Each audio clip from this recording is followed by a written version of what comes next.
اعوذ باللہ من الشیطان الرجیم بسم اللہ الرحمن الرحیم۔ حضرت حارثہ بن وہب رضی اللہ تعالیٰ عنہ نے فرمایا، میں نے نبی کریم صلی اللہ علیہ وآلہ وسلم سے سنا تھا کہ صدقہ کرو، ایک ایسا زمانہ بھی تم پر آنے والا ہے جب ایک شخص اپنے مال کا صدقہ لے کر نکلے گا اور کوئی اسے قبول کرنے والا نہیں پائے گا۔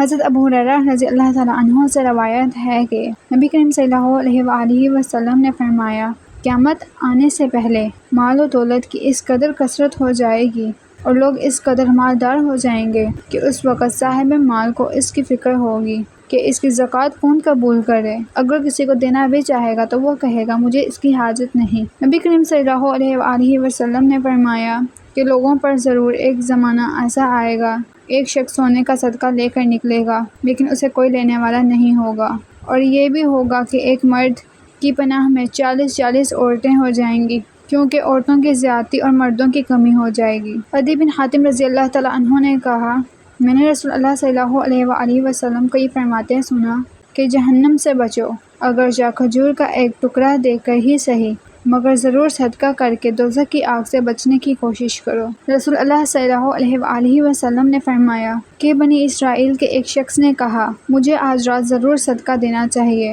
چنانچہ وہ اپنا صدقہ لے کر نکلا اور ناواقفی سے ایک چور کے ہاتھ میں رکھ دیا۔ صبح ہوئی تو لوگوں نے کہنا شروع کیا کہ آج رات کسی نے چور کو صدقہ دے دیا۔ اس شخص نے کہا، اے اللہ، تمام تعریفیں تیرے ہی لیے ہیں، آج رات میں پھر ضرور صدقہ کروں گا۔